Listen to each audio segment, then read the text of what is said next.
Hi, this is CJ, and welcome to another episode of CJ Here Talks in the Car. I'm happy you're here. Now let's get started with the conversation. Okay, so for today's topic, we are going to talk about the Big Chop experience. Now, for some people, getting a big chop is what they choose to do based on their hair experience so far. A lot of people do big chop if they are transitioning from straight hair, um, from processed hair, and want to go natural. They normally choose to take the route of just taking it all off, taking off the extra perm strands and leaving just the natural part of your hair, which normally really goes down to having like a low cut or a low afro. And you have also people who have hair and choose to cut their hair low. So it's different instances or reasons why people may choose. Now, for me, I think I wasn't taking care of my hair properly, and I think it's a mixture of things.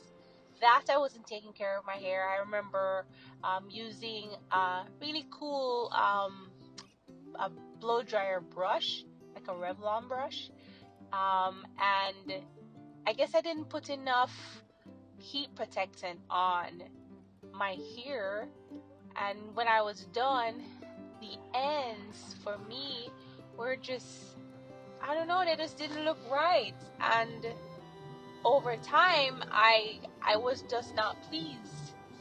But coupled with that, I was pregnant.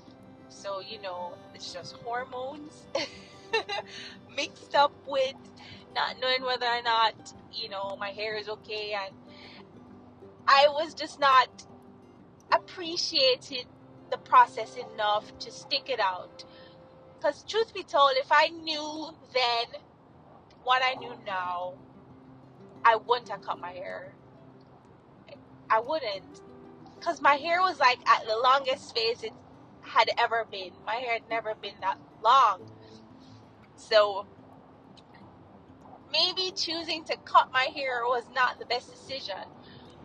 But I've learned a lot after cutting my hair, because I had an experience after that forced me to start seeing things differently and start appreciating my hair differently and start working on how can I do what's best for my hair and do good to my hair. And that came about when I did my big chop.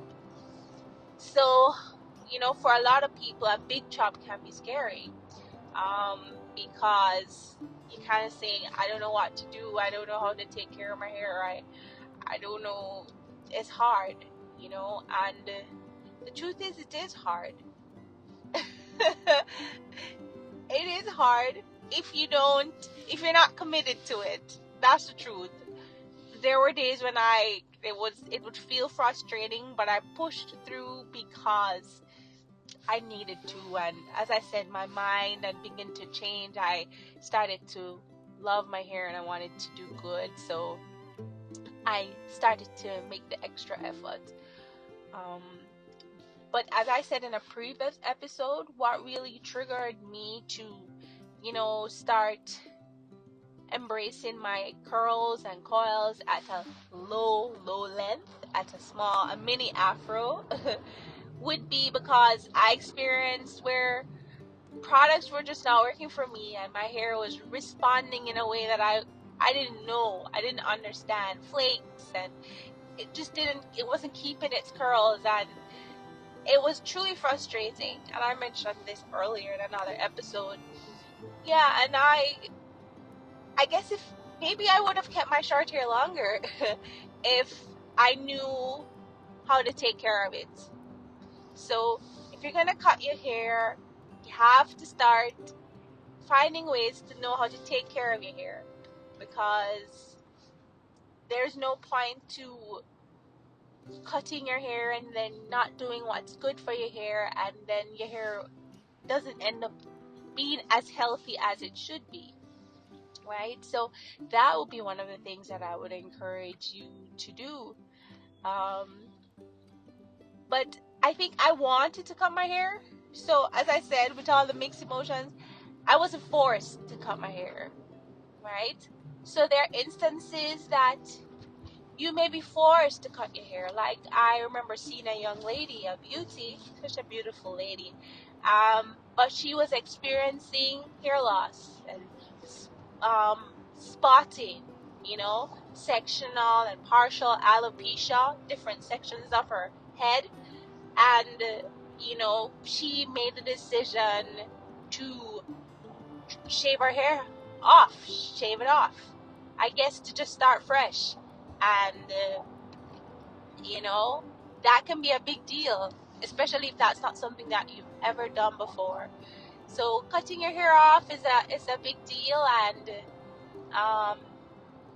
you have to really want to do it, and you have to have a goal. Why am I cutting my hair? What's the plan? What's the goal? Some people cut their hair when they get to a certain age. They just don't want to have to deal with longer hair, Some people cut their hair, as I said, because they want to give their hair a kickstart. They want to start over, Some people cut their hair because they want to transition.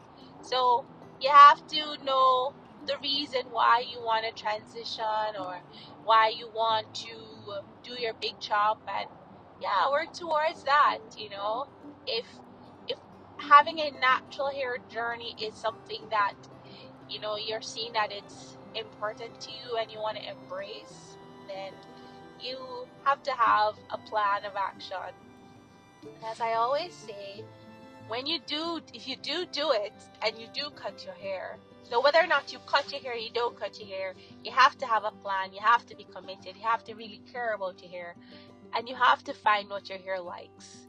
I say this so many times because if we don't find out what our hair likes, we do the same thing continuously. We do what we know, and we do what we think we know for our hair, but that's not truly what our hair wants. So you have to find either the product, whatever it is, based on the different things that your hair needs, and you have to give that to your hair. And if you do, then your hair will flourish. And so that's a big thing. Short or not so short, or long or longer, doesn't matter what stage, is to find what your hair likes and stick with it, right? I've been doing the same routine for the last 2 years. I continue to do the same routine. Why? Because it works, and because my hair likes it. And if my hair likes it, that's what I'm going to do. And it's for me right now. I would say I'm a minimalist. I really don't use a lot of different products. That's not me, and that's not my journey right now. I'm not against you using products, no, but I want you to find the right product. If you find a product that works for you, then stick with it and just keep it consistent. Just keep going. Your hair will begin to show you how it's doing and how it's getting better and how it's growing. You will begin to see that. All right? So don't worry about the big chop. Go ahead. Do it. But remember, as I said, you gotta have a plan. And so that's another phase. I think I may just do a specific talk about having a plan, how to actually execute. Okay, how are you actually gonna start your hair care journey?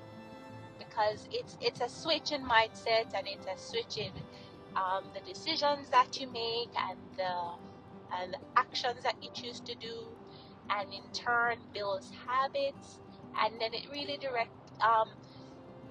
focus on the direction that you want to go, right? Yeah, but it is possible. So my encouragement is, I big chopped when did I big chop? 2020. Yes.